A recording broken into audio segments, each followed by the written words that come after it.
They called me Benjamin, but never to encourage me. Always to correct me, to redirect me, to remind me of my place in the careful hierarchy that governed Camden Elementary School. And Mrs. Patricia Whitfield, my fifth-grade teacher with her pressed blouses and perfectly arranged desk, had made my place crystal clear that October afternoon when she pulled me aside after the final bell and delivered what she believed was necessary guidance for my future. The words hung in the cool Maine air like fog rolling in from Penobscot Bay. She stood there in her navy cardigan, clipboard pressed against her chest, looking down at me with the same expression she wore when discussing disappointing test scores during faculty meetings. Her voice carried the weight of certainty, the kind that comes from 30 years of teaching in the same building, watching the same patterns repeat themselves in different children. She had been observing me for weeks.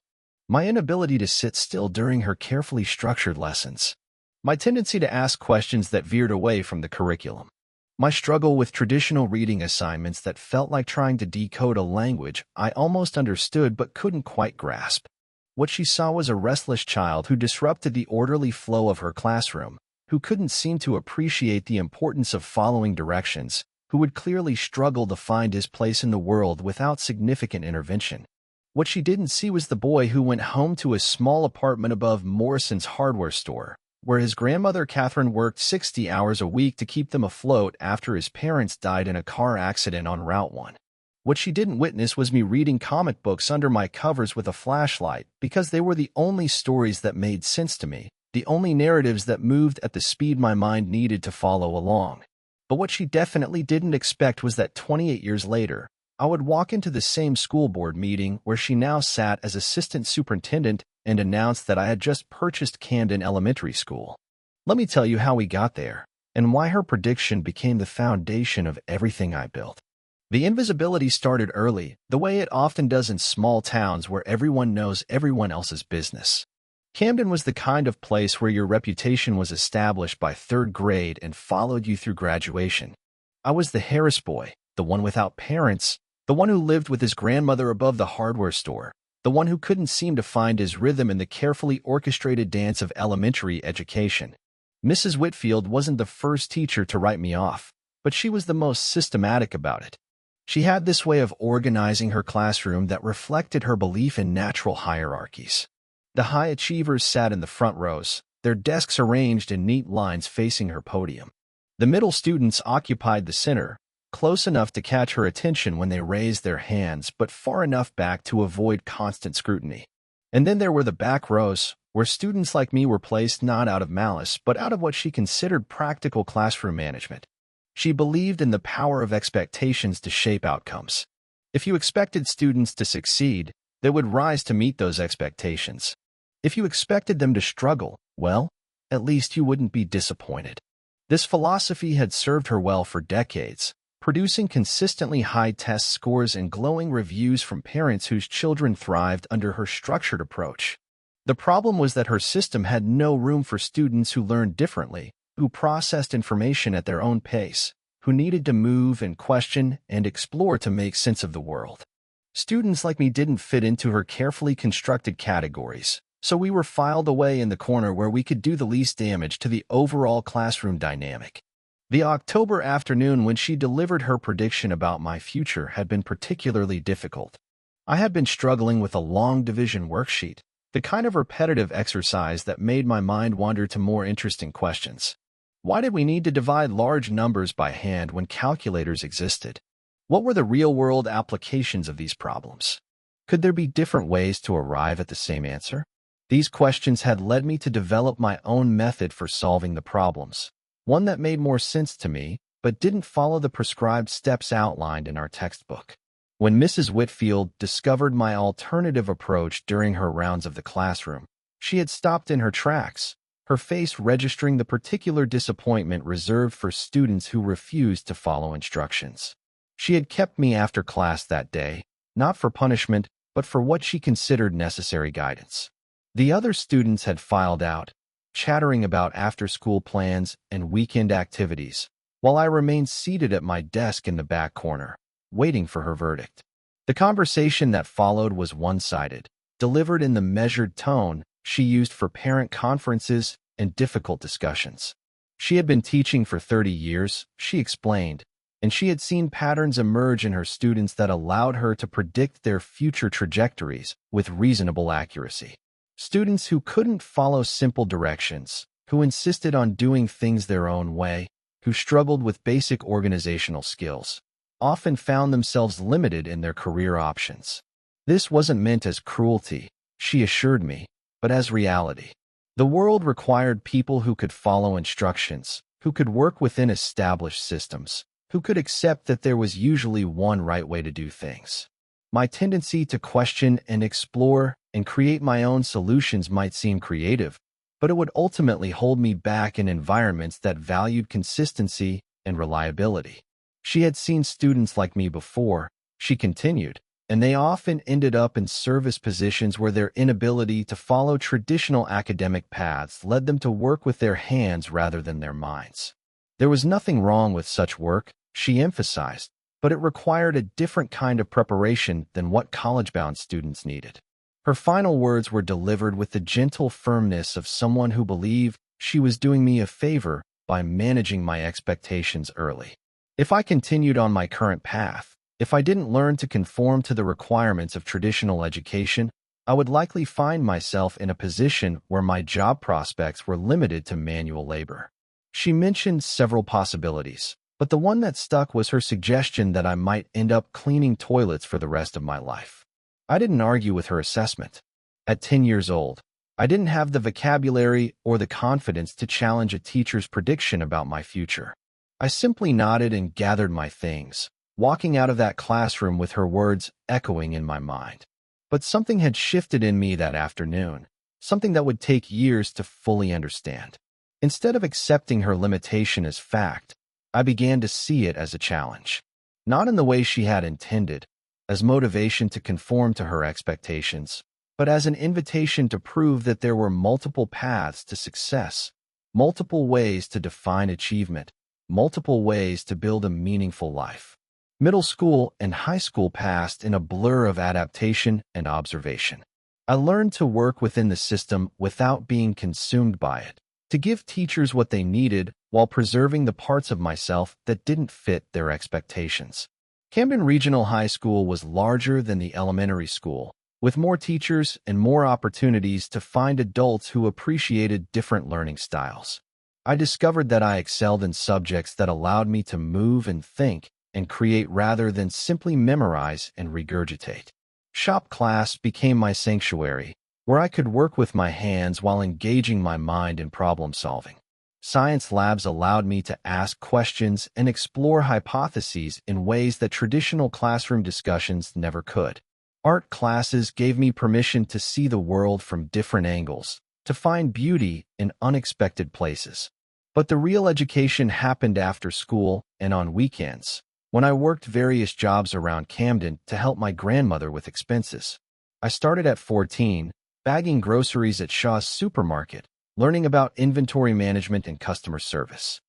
At 15, I was washing dishes at Cappy's Chowder House, observing the intricate dance of restaurant operations and the importance of efficiency in high-pressure environments.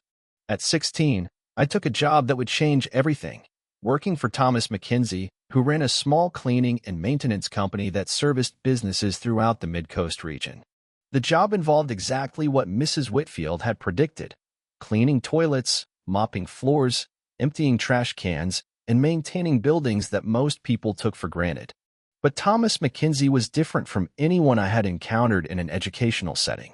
He was a man who had built his business from nothing, who understood that every job had dignity and value, who saw potential in young people that others had dismissed. He didn't care about my grades or my standardized test scores. He cared about whether I showed up on time, whether I took pride in my work, whether I was willing to learn and grow. Under his guidance, I began to understand that Mrs. Whitfield's prediction wasn't the insult she had intended it to be. Cleaning toilets meant understanding sanitation systems, chemical interactions, and the importance of maintaining healthy environments. Mopping floors required knowledge of different flooring materials, appropriate cleaning solutions, and efficient techniques. Emptying trash involved understanding waste management, recycling protocols, and the environmental impact of different disposal methods. More importantly, I learned that the people who maintained buildings often had the clearest understanding of how those buildings actually functioned. The janitor knew which pipes leaked, which electrical systems were overloaded, which rooms had ventilation problems. The maintenance staff understood the daily rhythms of the building, the patterns of use that revealed inefficiencies and opportunities for improvement. Thomas McKinsey taught me that success wasn't about avoiding manual labor, but about understanding the systems that made everything else possible. He showed me financial statements, taught me about business operations, and gradually gave me more responsibility as I demonstrated my reliability and insight. By my senior year, I was managing 3 commercial cleaning contracts independently, coordinating schedules, ordering supplies, and training new employees. I was learning more about business operations, customer service, and problem-solving than any of my classmates were getting from their college preparatory courses. College was a carefully calculated decision rather than an automatic next step. I enrolled at the University of Maine, choosing business administration with a focus on entrepreneurship and facilities management. I continued working for Thomas McKinsey during summers and breaks, gradually taking on more responsibility as his company expanded. My college experience was different from that of my classmates.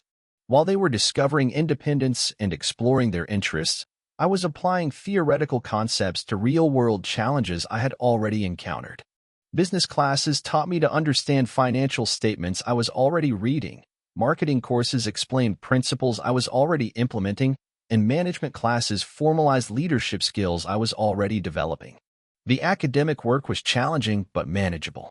More importantly, it provided a framework for understanding the business I was already building. I wasn't just learning about entrepreneurship. I was living it, testing theories against practice, refining my approach based on real results rather than hypothetical scenarios. During my junior year, Thomas McKinsey approached me with a proposition that would reshape my understanding of what was possible. He was approaching retirement and wanted to know if I would be interested in gradually taking over his company. The transition would happen slowly, with me buying increased ownership stakes over several years until I eventually became the sole owner. The offer was both terrifying and exhilarating. At 21, I would be responsible for a business with 12 employees, 23 commercial contracts, and annual revenues approaching $500,000. It meant leaving the traditional path of college graduation, corporate employment, and gradual career advancement. It meant betting everything on my ability to grow a business that others saw as inherently limited. But I had learned something during my years of cleaning toilets and mopping floors that my college classmates hadn't. There was no such thing as a dead-end job, only dead-end thinking. The cleaning business wasn't a failure to launch, it was a foundation to build upon. I accepted Thomas McKinsey's offer and spent my senior year developing a 5-year business plan that would transform his small cleaning company into a comprehensive facilities management operation. Instead of just cleaning buildings, we would maintain them, improve them, and help our clients create more efficient and effective work environments. The transformation began immediately after graduation. I renamed the company Penobscot Facilities Management and began systematically expanding our services. Instead of just cleaning offices, we offered maintenance, repair, and improvement services. Instead of just emptying trash, we developed comprehensive waste management and recycling programs. Instead of just mopping floors, we provided flooring installation, refinishing, and replacement services. The key was understanding that every building had hidden potential and every client had unmet needs. The law office that hired us to clean their bathrooms also needed someone to fix their inconsistent heating system. The restaurant that contracted us for daily cleaning also needed help with equipment maintenance and kitchen organization. The retail store that wanted their floors mopped also needed display fixtures repaired and lighting upgraded. By listening to our clients and observing their operations, we gradually became indispensable partners rather than just service providers. We weren't just maintaining their buildings. We were helping them operate more efficiently, save money, and create better environments for their employees and customers. The business grew steadily but deliberately. We hired carefully, focusing on people who shared our commitment to quality and continuous improvement. We invested in training, equipment, and technology that allowed us to offer services our competitors couldn't match. We built relationships with suppliers, subcontractors, and other businesses that allowed us to tackle increasingly complex projects. Within 5 years, Penobscot Facilities Management had 35 employees and contracts with over 100 businesses throughout the Mid-Coast region. We had expanded into property management, construction, and renovation services. We weren't just cleaning buildings, we were transforming them into spaces that worked better for everyone who used them. But Camden Elementary School remained a constant presence in my thoughts. Every time I drove past the brick building where Mrs. Whitfield had delivered her prediction, I remembered sitting in that back corner, feeling diminished by her certainty about my limitations. The building looked smaller than I remembered, its windows needing cleaning, and its exterior showing signs of deferred maintenance. I began following the Camden School District's budget meetings and board discussions, partly out of curiosity and partly out of a growing sense that my story was somehow connected to that building. The district was facing the same challenges as many rural Maine communities: declining enrollment, aging infrastructure, and budget constraints that made it difficult to maintain facilities at the level they deserved. The email arrived on a Tuesday morning in March, sent by Jennifer Sawyer, the district's business manager and someone I had worked with on several small maintenance projects over the years. The subject line was simple: surplus property opportunity. The message explained that the Camden School District was considering selling Camden Elementary School. Declining enrollment had made it financially impractical to maintain 2 elementary buildings, and the newer Camden Hills Elementary School could accommodate all current students. The district was seeking expressions of interest from potential buyers who might be interested in purchasing the property. I stared at the email for a long time, remembering the weight of Mrs. Whitfield's prediction and the years of work that had followed. This wasn't just a real estate opportunity. It was a chance to complete a circle that had been drawing itself for nearly 3 decades. I called Jennifer Sawyer that afternoon and scheduled a meeting to discuss the opportunity in detail. The building was structurally sound but needed significant updates to meet current codes and standards. The heating system was inefficient, the electrical system needed upgrading, and the bathrooms required complete renovation. The district was hoping to find a buyer who would preserve the building's character while adapting it for a new purpose. Over the following weeks, I toured the building multiple times, accompanied by architects, engineers, and contractors who helped me understand the full scope of what renovation would require. I walked through hallways where I had once hurried between classes, stood in the cafeteria where I had eaten lunch alone, and lingered in the classroom where Mrs. Whitfield had delivered her prediction about my future. The building had good bones, as my construction team liked to say. The foundation was solid, the roof was in decent condition, and the layout could be adapted for various uses. More importantly, it had the kind of character that only comes from decades of children's laughter, learning, and growth.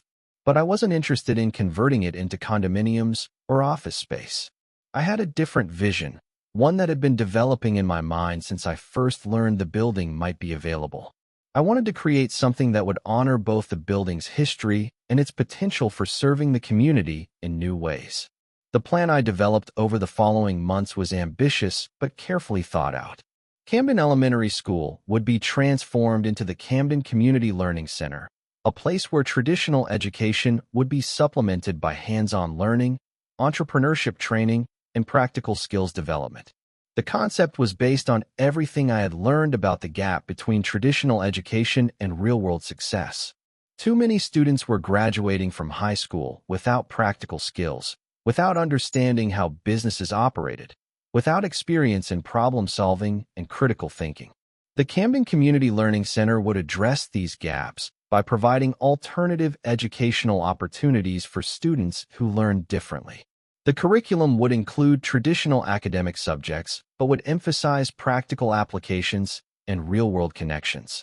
Students would learn math by managing budgets and calculating materials for construction projects. They would develop writing skills by creating business plans and marketing materials.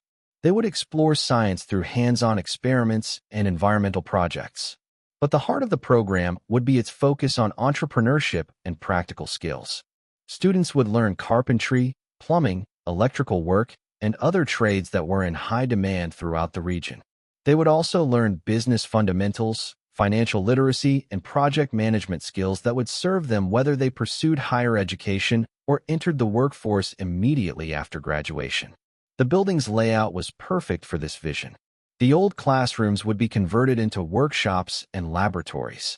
The gymnasium would become a multi-purpose space for presentations and community events. The cafeteria would operate as a training restaurant where students could learn hospitality and food service skills. The library would be transformed into a resource center with computers, 3D printers, and other technology that would prepare students for modern careers. Most importantly, the building would be maintained and operated by the students themselves under professional supervision. They would learn facilities management, building maintenance, and systems operations by taking care of their own learning environment. They would understand the dignity and importance of every job, from cleaning toilets to managing budgets to teaching classes. Purchasing the building required navigating a complex web of regulations, approvals, and community input. The school board had to approve the sale, the town had to agree to the zoning changes, and the state had to review the educational programming to ensure it met requirements for private schools. I attended every public meeting, sitting in the same auditorium where I had once participated in school plays and award ceremonies. The discussions were sometimes heated, with community members expressing concerns about losing a piece of Camden's history and questioning whether a private organization could successfully operate an educational facility. Mrs. Whitfield attended several of these meetings, now serving as assistant superintendent and clearly uncomfortable with the attention my proposal was receiving. She had aged gracefully, her hair now silver and her manner somewhat softer than I remembered, but she still carried herself with the authority of someone who had spent decades in educational leadership. During one particularly contentious meeting, she stood up to address the board and the assembled community members.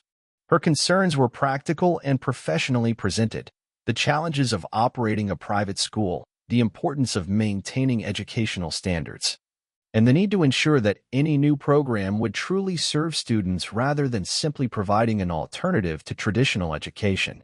She didn't mention me by name, but her eyes found mine several times during her presentation.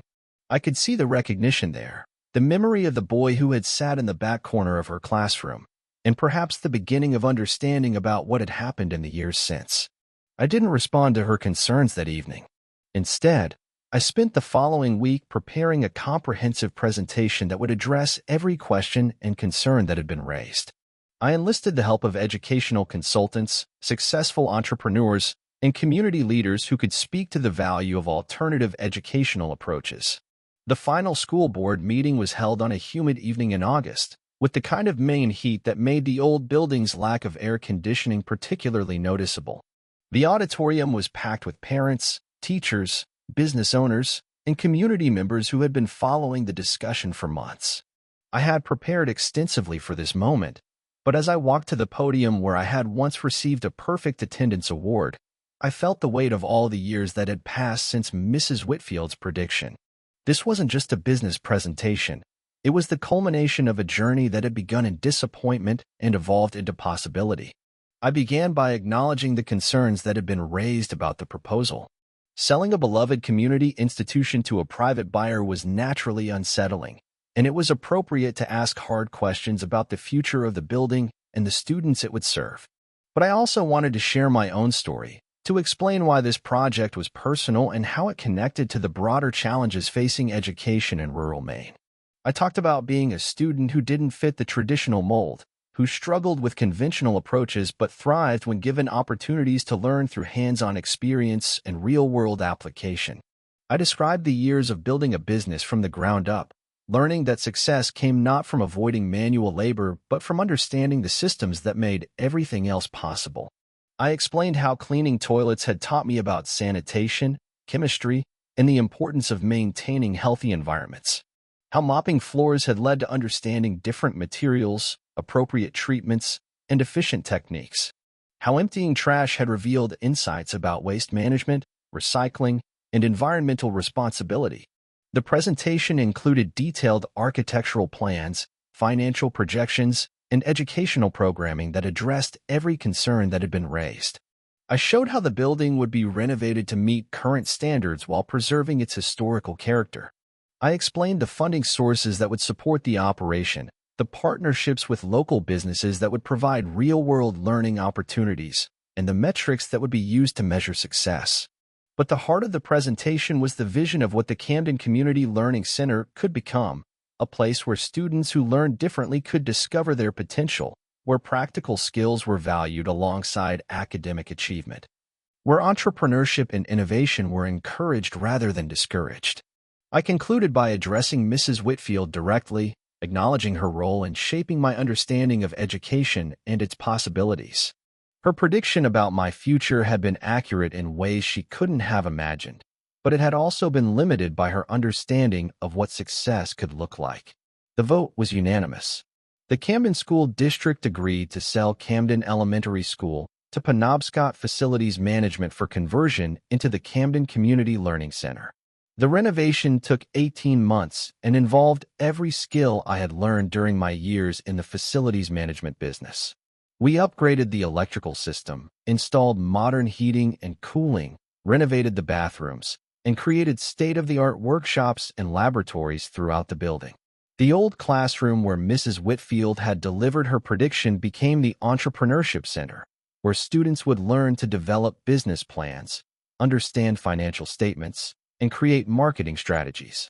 The principal's office was converted into a conference room where students could practice presentations and meet with community mentors.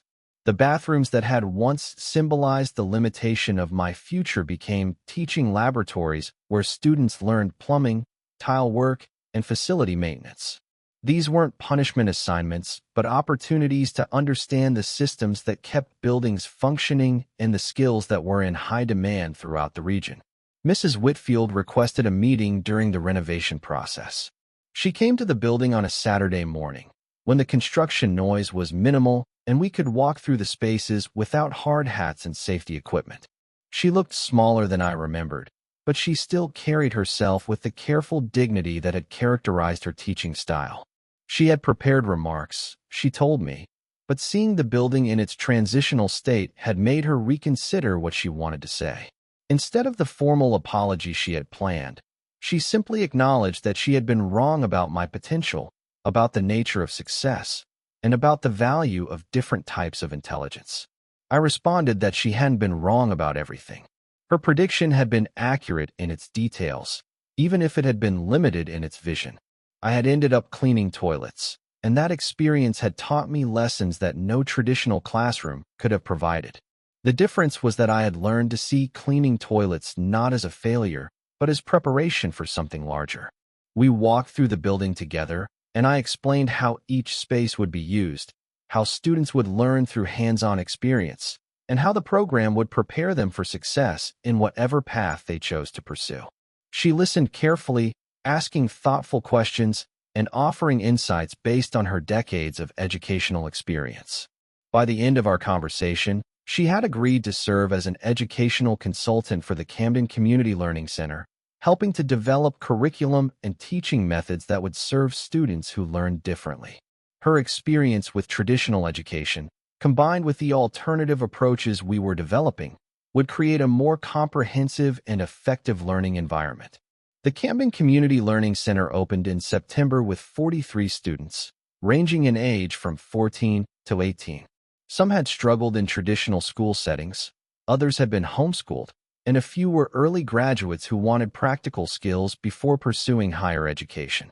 The first semester was challenging as we refined our approaches and learned what worked best for different types of learners. But the students responded enthusiastically to the hands-on curriculum, the emphasis on real-world applications, and the opportunity to take responsibility for their own learning environment. The building maintenance program was particularly successful. Students learned to operate the heating and cooling systems, maintain the electrical and plumbing systems, and keep the building clean and functional. They took pride in their work and developed skills that would serve them throughout their lives, whether they pursued careers in the trades or simply wanted to be competent homeowners. The entrepreneurship program produced its first student-run business within 3 months, a carpentry service that built custom furniture for local residents. By the end of the first year, students had started a catering service, a landscaping company, and a computer repair business. They were learning not just technical skills, but also customer service, financial management, and the satisfaction of creating something valuable. 3 years after opening, the Camden Community Learning Center had grown to accommodate 80 students and had developed a reputation throughout the region for innovative educational approaches. Students were graduating with both traditional academic credentials and practical skills that made them immediately employable or well-prepared for higher education. The success stories were diverse and inspiring. Sarah Thompson, who had struggled with traditional classroom learning, became a certified electrician and started her own electrical contracting business. Michael Chin, who had been homeschooled, used his entrepreneurship training to launch a successful online retail business while pursuing a degree in business administration. Emma Rodriguez, who had dropped out of high school, earned her GED through the center's academic program and went on to study environmental engineering at the University of Maine. But the impact extended beyond individual success stories. The center had become a resource for the entire community, providing services and expertise that local businesses and residents had previously had to seek elsewhere. The student-run businesses were generating revenue, creating jobs, and contributing to the local economy in ways that traditional education rarely achieved. The building itself had been transformed into a showcase of what was possible when practical skills were valued alongside academic achievement. The bathrooms that had once symbolized limitation were now examples of craftsmanship and attention to detail. The classrooms that had once emphasized conformity were now spaces where creativity and innovation were encouraged. Mrs. Whitfield had become one of the center's most effective advocates, speaking at educational conferences about the importance of alternative approaches and the value of recognizing different types of intelligence. Her transformation from someone who had predicted my limitations to someone who championed my vision was perhaps the most satisfying aspect of the entire project. 5 years after purchasing Camden Elementary School, I often found myself standing in the building after hours, when the students had gone home and the workshops were quiet. The spaces that had once felt confining now felt full of possibility. The hallways that had once echoed with the sound of conformity now resonated with the energy of discovery and creation. Mrs. Whitfield's prediction about my future had become the cornerstone of everything I had built. She had been right that I would end up cleaning toilets, but she had been wrong about what that would mean. Cleaning toilets had taught me about systems, about quality, about the dignity of all work. It had provided the foundation for a business that now employed over 100 people and served clients throughout the region. More importantly, it had taught me that there was no such thing as a dead-end job, only dead-end thinking. The students at the Camden Community Learning Center were learning this same lesson, discovering that success could be defined in many different ways and that traditional academic paths were not the only routes to meaningful and prosperous careers. The building itself had become a symbol of transformation and possibility. What had once been a place where students were sorted into categories and limited by others' expectations had become a place where potential was recognized, nurtured, and celebrated in all its forms. The Camden Community Learning Center's success had attracted attention from educational researchers, policymakers, and entrepreneurs throughout the region. We had hosted visits from school districts considering similar programs, legislators interested in educational innovation, and business leaders looking for models of workforce development. But the real legacy was being written by the students themselves, who were graduating with skills, confidence, and understanding that traditional education rarely provided. They were starting businesses, pursuing higher education, and contributing to their communities in ways that proved Mrs. Whitfield's original prediction had been both accurate and inadequate. The building that had once been a symbol of my limitations had become a testament to the power of alternative thinking, practical skills, and the belief that every student deserved to have their potential recognized and developed.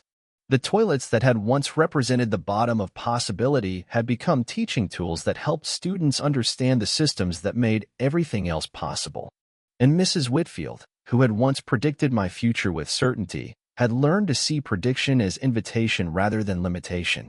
Her role in the center's success was evidence that growth and change were possible for everyone, regardless of age or previous assumptions. The story wasn't finished, of course. Each new class of students brought new challenges and opportunities. Each year revealed new ways to improve the program and better serve students who learn differently. But the foundation was solid, built on the understanding that success came not from avoiding manual labor, but from embracing the dignity and value of all work. Sometimes the best response to a limiting prediction isn't argument or anger, but simply the patient work of building something better. The Camden Community Learning Center stood as proof that the future is always larger than anyone's ability to predict it, and that the most unlikely foundations can support the most extraordinary dreams. Thanks for listening to this powerful story. Subscribe for more stories about the surprising ways people change our lives for the better. See you in the next story.